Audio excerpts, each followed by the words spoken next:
Hi everyone, welcome back to our channel. Today I'm going to show you how to easily set the delay combination lock on your full aluminum suitcase. Let's get started. Step 1. Unlock using default code. First, set dials to the default code, which is usually 000.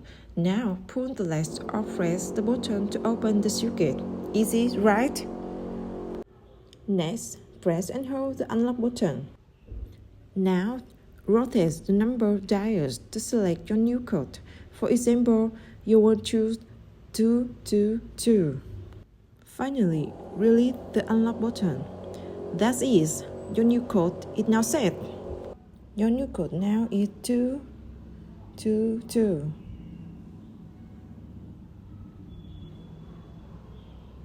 Thank you for watching.